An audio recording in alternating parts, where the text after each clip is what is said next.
2012 के सरकार बनने के बाद मुजफ्फरनगर में जिस तरह से कत्लेआम हुआ था, वहां चुन चुन करके हिंदुओं को मारा गया था और एफआईआर भी हिंदुओं के ऊपर ही हुई थी। ये हमारी सरकार है, एफआईआर हुई है। सरकार पर भरोसा रखिए, सरकार अपनी जिम्मेदारी से भाग नहीं रही। उत्तर प्रदेश के फतेहपुर की पूर्व सांसद साध्वी निरंजन ज्योति। सवाल पूछा गया फतेहपुर बवाल को लेकर तो वो मुजफ्फरनगर दंगों की याद दिला रही हैं। समाजवादी पार्टी पर जमकर हमला बोल रही हैं। फतेहपुर की पूर्व सांसद पूर्व केंद्रीय मंत्री साध्वी निरंजन ज्योति का ये बयान सोशल मीडिया पर भयंकर वायरल है। फतेहपुर मजार बवाल के बाद समाजवादी पार्टी के सवालों को लेकर उन्होंने जोरदार हमला बोला। उन्होंने कहा कि हमारी सरकार ने एफआईआर की और आरोपियों के खिलाफ कार्रवाई तुरंत शुरू कर दी, लेकिन उनकी सरकार यानी समाजवादी पार्टी की सरकार में मुजफ्फरनगर दंगों में चुन चुन कर हिंदुओं को मारा गया और मुकदमे भी हिंदुओं के खिलाफ ही दर्ज हुए। मुख्यमंत्री ने तत्काल शासन को टाइट किया, एफआईआर हुई है। किसी घटना को अंजाम देने के लिए घटना घटने के बाद यदि कार्रवाई ना होती तो सवाल खड़ा करना चाहिए था। तत्काल प्रशासन ने कार्रवाई की, एफआईआर हुई। मुझे याद है इनका भी समय जब मैं विधायक थी, 2012 के सरकार बनने के बाद मुजफ्फरनगर में जिस तरह से कत्लेआम हुआ था, वहां चुन चुन करके हिंदुओं को मारा गया था और एफआईआर भी हिंदुओं के ऊपर ही हुई थी। ये हमारी सरकार है, एफआईआर हुई है। सरकार पर भरोसा रखिए, सरकार अपनी जिम्मेदारी से भाग नहीं रही। पालिया विधानसभा के अंदर सरकार ने जवाब दिया विपक्ष को।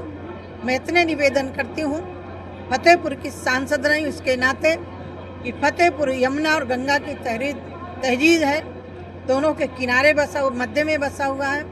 मैं अपील करती हूँ कि सभी लोग वहाँ प्रेम से और भाईचारे से रहें। 10 साल मुझे वहाँ सेवा करने का अवसर मिला। ऐसी कोई घटना कभी नहीं घटी, ये घटना घटी है, उसके लिए प्रशासन निगरानी बनाए हुए है। दरअसल फतेहपुर में मजार को लेकर भड़का बवाल अब लगातार बढ़ता जा रहा है। 11 अगस्त को मकबरे के अंदर पूजा करने को लेकर ऐसा विवाद हुआ, ऐसा हंगामा मचा कि हर तरफ वायरल हो गया। कहीं तोड़फोड़ होती रही तो कहीं धक्का मुक्की हुई। कोई हाथों में धूप बत्ती लेकर पूजा पाठ करता दिखाई दिया तो कोई हंगामा करता। ये जमीन पर पड़ा मलबा, ये टूटी दीवारें चीख चीख कर बवाल की गवाही दे रही हैं। कैसे पुलिस वालों के सामने ही लाठी डंडे लहराए गए, झंडे लहराए गए। हिंदू संगठन इस मकबरे को भगवान शिव और ठाकुर जी का मंदिर होने का दावा कर रहा है, जबकि मुस्लिम पक्ष इसे नवाब अब्दुल समद का मकबरा बता रहा है। इसी बीच 11 अगस्त को दोनों पक्ष आमने सामने आ गए और हंगामा हो गया। दावों की माने तो 10 अगस्त को ठाकुर जी शिव मंदिर संरक्षण संघर्ष समिति और बजरंग दल समेत कई हिंदू संगठनों ने ऐलान किया था कि 11 अगस्त को इस मकबरे में पूजा पाठ की जाएगी। प्रशासन ने इस ऐलान को गंभीरता से लेते हुए बैरिकेडिंग की, भारी पुलिस फोर्स तैनात किया गया और परमिशन नहीं दी गई। परमिशन ना मिलने के बावजूद भी 11 अगस्त को बड़ी संख्या में हिंदू संगठन के लोग यहां पर पहुंचे और मकबरे के अंदर घुसकर जबरदस्ती पूजा की गई, नारेबाजी हुई और कथित तौर पर तोड़फोड़ की गई। दावा किया गया कि ये बवाल बीजेपी के जिला अध्यक्ष की अगुवाई में हुआ। इस घटना के बाद से ही आरोपियों के खिलाफ एक्शन शुरू हो गया। कई लोगों के खिलाफ मुकदमा दर्ज हुआ, जिसमें बीजेपी नेता समेत कई समाजवादी पार्टी के नेता भी शामिल हैं। अब समाजवादी पार्टी ने फतेहपुर बवाल को लेकर कई सवाल उठाए कि आखिर पुलिस की मौजूदगी में इतने बड़े कांड को अंजाम कैसे दिया गया, क्या आरोपियों को बचाने की कोशिश की जा रही है। ऐसे में बीजेपी के नेता, पूर्व केंद्रीय मंत्री और फतेहपुर की पूर्व सांसद साध्वी निरंजन ज्योति ने बड़ा बयान दे दिया। साध्वी निरंजन ज्योति फतेहपुर बवाल के सवाल पर मुजफ्फरनगर दंगों की याद दिला रही हैं।